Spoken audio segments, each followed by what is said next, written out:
The laughter at the dining table landed on me like broken glass. "I'm proud of all my children," my father said, lifting his wine glass, his voice loud and practiced, "except the loser sitting right here." The room erupted. My brothers laughed first, sharp and confident, the way men laugh when they know the joke will never be on them. The guests followed, some uncomfortable, others eager to please. Crystal glasses clinked. Cutlery paused midair. Every sound felt amplified, sharpened, deliberate. I didn't flinch. I stood slowly, smoothing the fabric of my dress, and placed a sealed envelope in front of him. My movements were calm, almost gentle. "For you, Dad," I said evenly. "Happy Father's Day." Then I turned and walked out. I didn't rush. Running would have suggested panic or weakness or regret. I felt none of those things. My heels struck the marble floor in steady rhythm as I crossed the grand hallway of the lakeside estate, past framed family portraits that had always excluded me emotionally even when I appeared in them physically. Outside, night air brushed my skin. Under the portico sat the car, sleek, dark, flawless. A custom Porsche, polished to a mirror shine, the kind of machine that screamed power without ever needing to raise its voice. My father had spent the last half hour bragging about it to anyone who would listen, convinced it was his gift. He was wrong. It wasn't a gift. It was mine. I unlocked it, slid into the driver's seat, and closed the door. The interior sealed me off from the noise behind me, the laughter, the clinking glasses, the casual cruelty. The leather smelled new, expensive, controlled. I pressed the ignition. The engine responded with a low, confident growl. That was when the front door burst open. My father stumbled onto the porch, rage already stretching his face into something almost unrecognizable. He shouted, pointed, waved his arms. I watched him through the tinted glass, detached, clinical. His words couldn't reach me anymore. He rushed down the steps and grabbed for the handle. Locked. I met his eyes for a single second. And in that moment, something changed. He wasn't afraid of losing the car. He was afraid of losing control. I shifted into drive and rolled forward, forcing him to step back. He did. He always had when it mattered.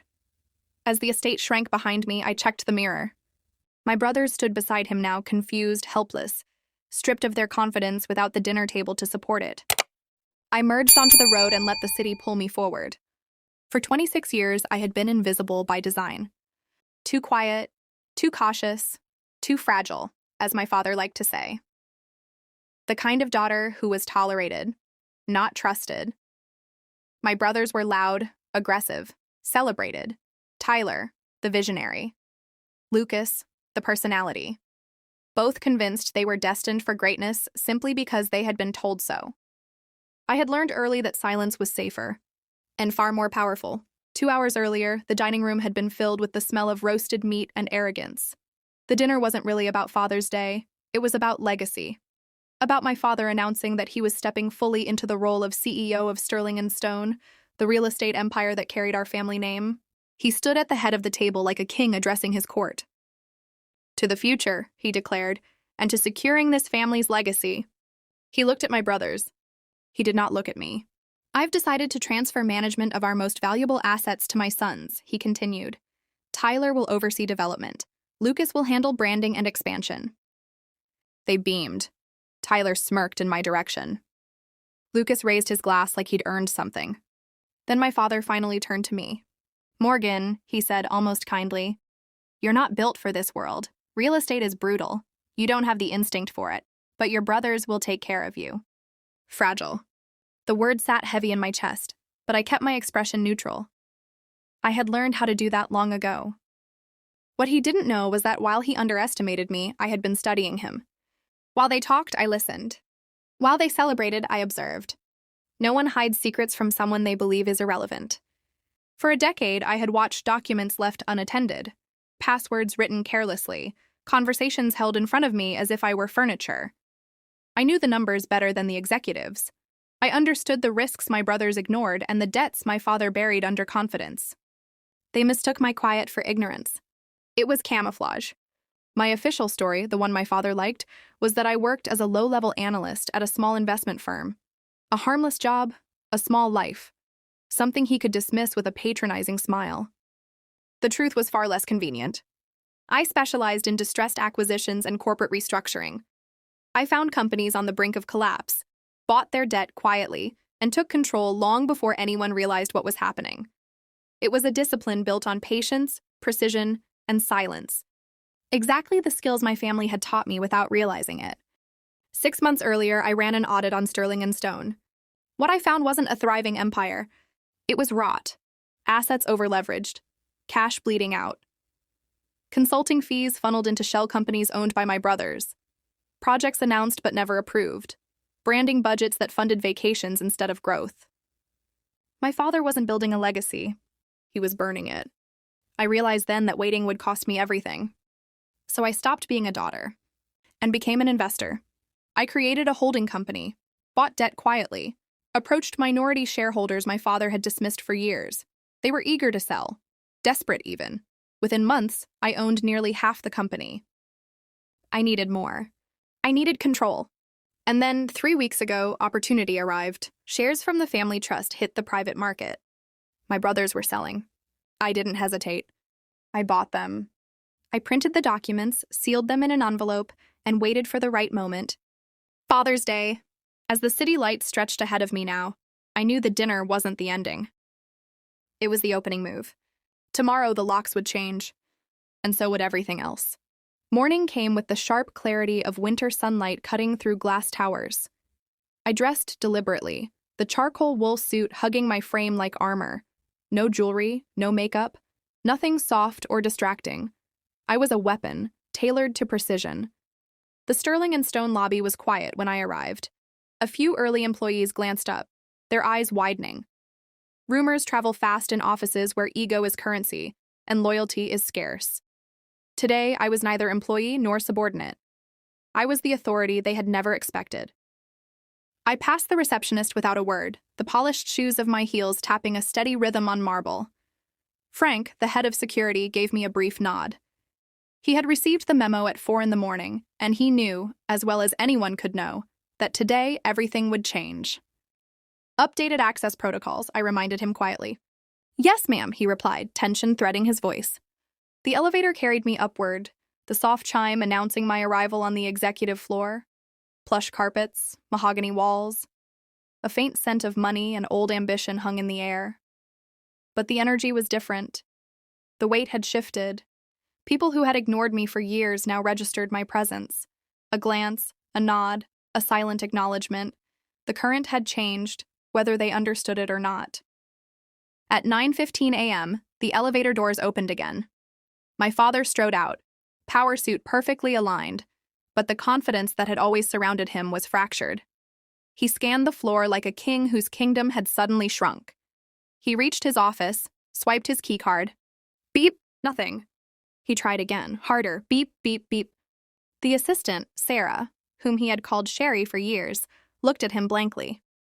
My card, it doesn't work, he muttered, incredulous. I stepped into the doorway of the boardroom, flanked by 2 lawyers from the firm's legal counsel.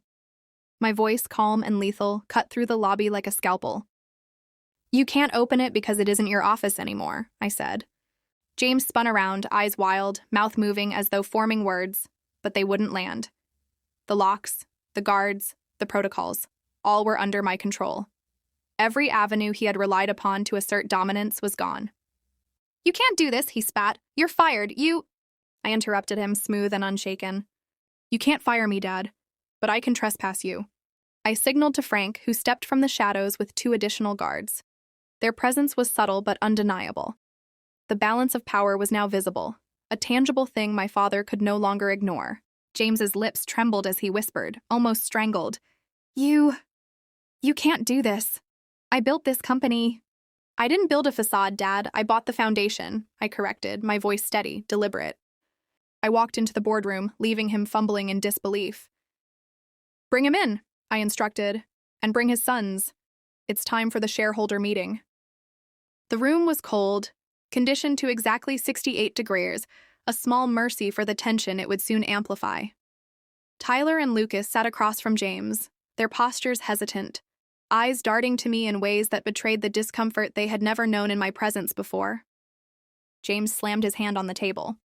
The gesture sounded hollow, "This is illegal," he said, though there was no conviction in his voice. "You can't buy a company and remove its CEO." "I control the votes," I said softly, moving to the head of the table. "Your sons and the other shareholders acted willingly. You assumed loyalty, Dad, but loyalty was never earned here. Only obedience was expected. And I bought control. Legally, meticulously, without error." I opened a file. Wire transfers, stock sale agreements, evidence of my acquisition. I looked at my brothers. Their faces had drained of color. Tyler's jaw tightened. Lucas chewed his thumbnail. Their childhood comfort in family power had been replaced with the awareness of their own incompetence. James finally understood. Not in theory, but in a visceral, gut-level way. The empire he thought he had nurtured wasn't safe in his hands. It had been sold out from under him, quietly, skillfully, by the one person he had considered irrelevant. "What is she talking about?" James whispered, his voice fraying. "Tell him, Tyler," I said. "Tell him about your weekend in Las Vegas.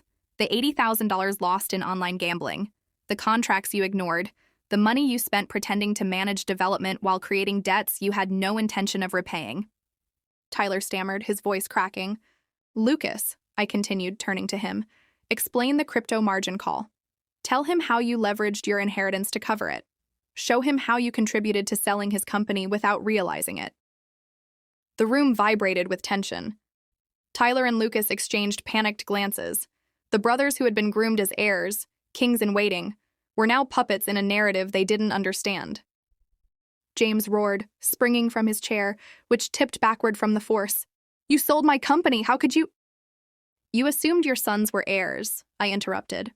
"They're not. They're parasites, trained to be rewarded, not accountable. They didn't betray you because they hated you. They betrayed you because everything you taught them was transactional. Everything you valued was for sale." The words landed like hammers. James sank back into his chair, defeated in ways he couldn't admit. His empire, which he had measured in square footage and revenue streams, was now measured in the faces of the sons he had groomed and the daughter he had underestimated. I raised my hand to the contract in front of me. "I own 51%, I said. "Majority control. And I am calling a vote of no confidence in the current CEO." Tyler and Lucas slowly raised their hands, shame and fear written across their features. The vote was unanimous. The room exhaled. Not me. I never exhale until the work is done. The door closed behind my brothers as they left, frantic and unsteady, leaving only James and me in the cold, quiet aftermath. He slumped against the table, silent, absorbing the enormity of what had happened. And I simply observed. Because silence, as I had learned, always speaks louder than words. The boardroom was still. Cold air hummed faintly from the vents. Outside, the city carried on, indifferent. But inside, time itself had shifted. Sterling and stone was no longer James's empire. It was mine. He sat slumped, a man who had spent decades constructing walls of authority and arrogance, now exposed, fragile. The grandeur of his office, once a symbol of control, had become a cage for his ego. I could see it in his eyes, disbelief, fury, and the first flickers of understanding that his narrative of dominance had ended. You can't do this," he muttered again, softer now, almost pleading. His voice carried none of the command he was used to, none of the weight. He had always equated volume with authority. But today, volume meant nothing. I walked slowly around the table, heels clicking against polished wood, precise and measured. Every step reinforced the shift in power. "This is not personal," I said. "It's business. And you've run this business like a child playing with building blocks. It's not too late to leave gracefully." He laughed bitterly. "Gracefully? You stole my life's work." I smiled faintly. "No, Dad. You built the illusion. I simply collected what was real. The contracts, the debts, the assets. You ignored the foundation while decorating the walls. Now the walls are irrelevant because I own the foundation." James tried to rise, but the gesture was weak. His sons had abandoned him, fleeing before the consequences of their greed, leaving him unshielded. And without them, his authority crumbled. I signaled to Frank. 2 security guards stepped forward, though they needed no further instruction. Their loyalty was now absolute, bound not by fear but by clear, legitimate authority. Bring in the documents, I said. The lawyers handed me a stack of files. Deeds, transfer agreements, proof of the acquisition. Every paper a testament to careful planning, patience, and precision. Every number and signature a nail in the coffin of James's assumed control. I placed them on the table, aligning them perfectly. My movements were deliberate, a visual statement. Order has replaced chaos. James leaned forward, reading only fragments, his face paling as he absorbed the reality. He realized finally that his empire had been dismantled not with aggression, but with intellect, patience, and the very resource he had neglected in me for decades: competence. You underestimated me, I said softly, not because I lacked ambition, but because you failed to see beyond noise and appearances. Silence isn't weakness, it's strategy. And strategy, executed properly, is far more powerful than anger or volume. He didn't respond. He couldn't. Every argument he had relied on had been methodically dismantled. His sons had testified against him without even knowing my role. The firm he had built as a testament to his vision was now a testament to my execution. From this moment forward, I continued, I am the controlling shareholder. I appoint myself CEO, effective immediately. The board has been informed. Security protocols are updated. Access rights changed. And I am calling an immediate shareholder meeting to ratify all of this. James tried to argue, but there was no leverage left. The room was aligned against him, not out of malice, but because the law and contracts were on my side. Every transaction I had executed had been legal, verifiable, and meticulous. He sank back, exhaustion and humiliation weighing him down. I watched, noting every flicker of recognition in his eyes, that he had not prepared his family for succession, that he had ignored the truth in favor of narrative, that he had taught arrogance over diligence. Your sons, I said, gesturing toward Tyler and Lucas, will find no protection here. You taught them everything was transactional. They learned well. James closed his eyes for a moment, breathing unevenly. I don't understand how... Understand this, I said, voice cutting through the tension like a scalpel. Legacy isn't built on control or intimidation. It's built on vision, skill, and accountability. You gave me all of those, Dad, even while trying to dismiss me. I simply executed them. I moved to the window overlooking the skyline. The glass reflected the city, but also the reality that I had claimed my place. My reflection stared back, calm, composed, unshakable. Today, I said, turning back to face him, everything changes. Your narrative ends. My execution begins. He finally spoke, a whisper barely audible. You've won. I allowed a faint smile. I didn't win. I reclaimed what was always mine. The shareholder meeting convened. Tyler and Lucas appeared again, but this time their posture was different. Ashamed, uncertain, stripped of bravado. They voted with me, silently acknowledging the truth they had ignored. Competence and foresight mattered more than entitlement. James's protest echoed faintly as the vote passed unanimously. The room acknowledged the shift. I was no longer the daughter sitting quietly at the table. I was the architect, the strategist, the CEO. The empire, once a reflection of arrogance and entitlement, was now shaped by vision, discipline, and intelligence. The weight of the room settled. Silence spoke volumes. Every employee, every lawyer, every security member recognized the new hierarchy. I had entered not with fury, but with inevitability. James slumped in his chair, defeated, but not broken entirely. There was a faint flicker of realization. The world he had built was sound in structure, but hollow in execution. I had given it purpose. I walked through the office, noting subtle gestures of acknowledgement. The staff who had been overlooked, ignored, or dismissed by my father now regarded me with respect. I didn't seek applause. I simply accepted what was earned. By the end of the day, Sterling and Stone had a new leader. The empire's foundation was intact, and the decay caused by arrogance had been corrected.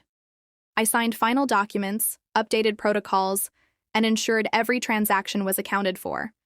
Every misstep of the past had been addressed and corrected. James left the office quietly, his sons trailing behind. The door closed softly, leaving only the sound of my own breath, steady and confident. The empire had survived, but it was no longer his story. It was mine. The lesson was clear. Silence is not weakness. Patience is power. And the person underestimated, dismissed, or ignored for years can change the course of an entire legacy with nothing more than foresight, precision, and unyielding will. I sat at the CEO's desk for the first time, feeling the weight and responsibility of ownership settle comfortably on my shoulders. Sterling and Stone had been transformed, not by confrontation, not by chaos, but by intelligence, strategy, and the quiet force of someone who had always been underestimated. For 26 years, I had waited. Now finally, the empire belonged to me.